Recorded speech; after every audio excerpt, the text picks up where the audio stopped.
Her father's wealth, the nanny story, part 6. Lyon kept asking what the problem was, but I couldn't respond because I didn't know how to explain. Would he even believe me if I told him I saw a snake with Erica's face warning me to stay away from him? When we got home that night, Cindy was staring at me strangely. We went to our room, and I sat weakly on the bed.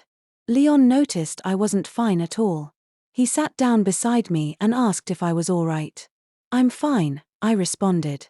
He asked me to make dinner for us, and I told him to please come to the kitchen with me. He was surprised. "What's wrong with you, Miami?" he asked. "I just need you around me always." He looked at me speechlessly. "Okay, it's fine." We went to the kitchen together. After I finished cooking, we invited Cindy to join us for dinner.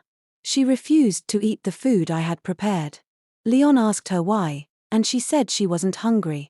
Clearly, I had become Cindy's worst enemy. She had stopped talking to me long ago, but she used to eat the meals I cooked.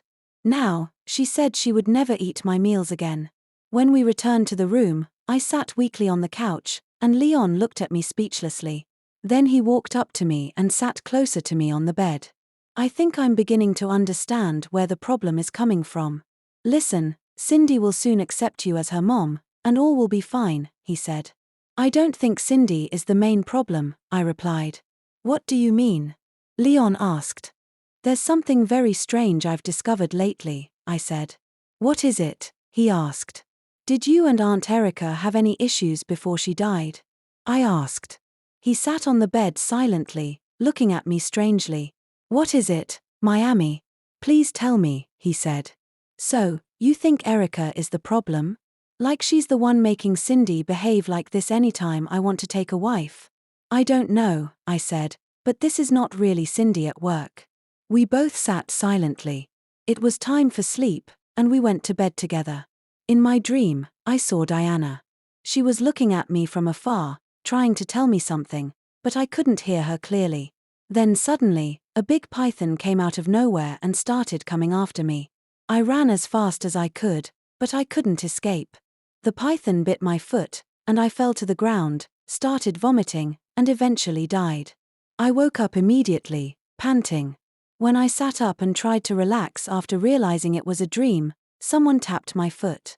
I looked and screamed, jumping onto Lyon's back. I had seen Erica again with a snake's tail. This woke Lyon. "What is it?" he asked, panicking. I pointed to where she was, but he couldn't see anything. She had already disappeared. "There's nothing there." I was seriously panting, and he held me close, cuddling me. I cried sadly because, gosh, I don't deserve this stress. We didn't sleep through the night. If I dozed off, I would wake immediately, afraid I would see her again in the dream world. The next day, I decided to talk to Lyon about my nightmare. He was just speechless, looking at me. "Have you been thinking a lot lately? Maybe the nightmare is the result of your thoughts. You know, dreams can come from what we think," he said. "So, you think I would be imagining a strange creature, Erica in snake form?" "That's so weird to think, sir," I responded. "Then why did you have such a dream?" he asked. "It's not really a dream," I added. "I saw her in real life too." He started laughing at me. "You see Erica in snake form?" he asked. "This is not funny," I said. "I saw her in your office too." "So, what's the meaning of that?" he asked. "She was telling me to leave you, that you are still married to her." Lyon looked at me for a while without a word. "You're just imagining things, Miami," he said as he got up to prepare for work.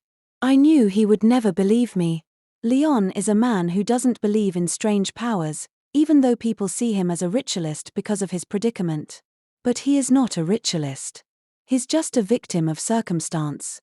When he was ready to leave for work, I got up to go with him, but he said I couldn't. I told him I could never stay alone in the house without him. I followed him downstairs. We met Cindy in the sitting room. He stopped and said, "Are you going to follow me to work every day?" Cindy was also in the sitting room. "Honey, I can't stay in this house alone. I just don't feel like it," I said. "What is wrong with the house?" Cindy asked. "Isn't it the house you stayed in even before I was born? Why are you suddenly not feeling like staying in the house if my dad is not around?" I turned to Lyon. Honey, please, if you love me and you want me alive, please let me go with you, I added.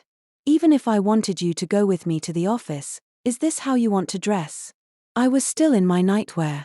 Okay, fine. I will change. I quickly went upstairs to change, but by the time I returned to the sitting room, Lyon was already gone. I ran to the door and tried to open it, but it was locked. He asked me to lock the door after he left, Cindy said. If only Lyon knew my life was in danger, he wouldn't dare leave this house without me, I said. I sadly walked back to the couch and sat down.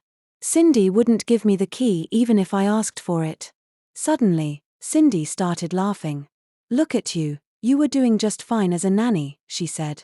What motivated you to want to be my mother, Miami? Cindy called me by my name for the first time. There's something strange about this girl each time she's upset. Look, Cindy, I told your father I am not going to marry him, but he won't just let me go, I said. He won't let you go, and you don't know how to leave him, she asked.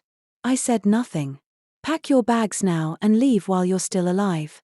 No woman, I repeat, no woman will ever be with my dad as long as I am concerned, she said. Now you get me so curious, Cindy, I said. Why? Why don't you want your father to be with a woman? It doesn't make sense. This man has tried. He has stayed without a woman for as long as I can remember, I told her.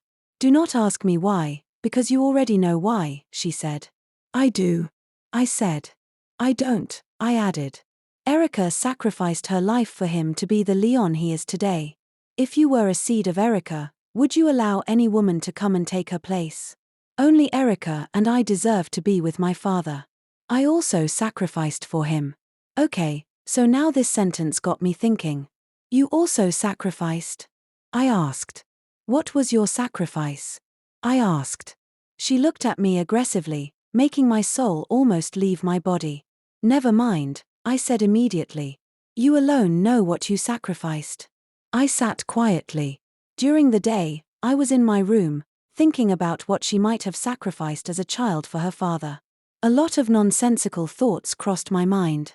What if Lyon has slept with his daughter already? Yes, it's possible.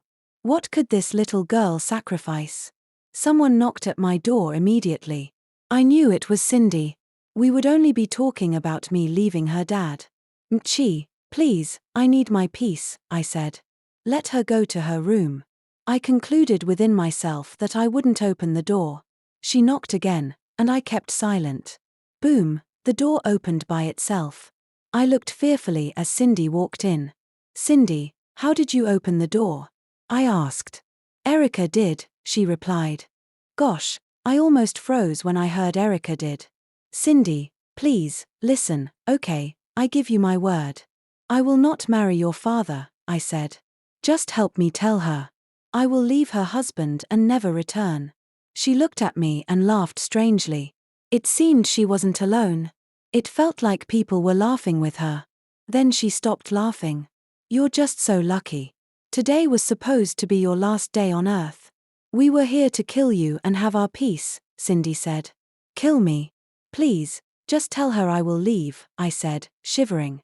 She looked at me, and I was just there, shivering. This isn't play at all. Miami, I love you because you cared for me right from the time I came as a baby. But you know how I hate someone trying to take my place. My father's love remains with me, and my father's wealth is all mine. I am not ready to share with anyone, not even you. Rather, I will bless anyone who will leave peacefully after she gets to know that my dad can't be with her. Listen, pack your bags and leave, and I will restore all that you've lost. Now, it didn't sound like Cindy was talking. It sounded as if there were many of them and her voice was so mature. I quietly packed my bag and left. That night, I lodged in a hotel, unsure of what to do or say. Lyon called me when he returned from work and couldn't find me. He asked where I was, but I refused to tell him. He kept calling and calling, but I didn't pick up. I had already made up my mind never to go back there. The next day, I started feeling sick. Of course, I should be sick. Who wouldn't be after facing what I faced in Lyon's house? I decided to go to the hospital for a checkup, and to my shock, I discovered I was pregnant. I hadn't slept with anyone except Lyon since I left my boyfriend. I was already 3 weeks pregnant. Should I leave Lyon forever as I promised Cindy, or should I go back and tell him about my pregnancy? What will happen if Cindy finds out? And what about Erica in snake form? These questions kept ringing in my head. Watch out for part 7 ***.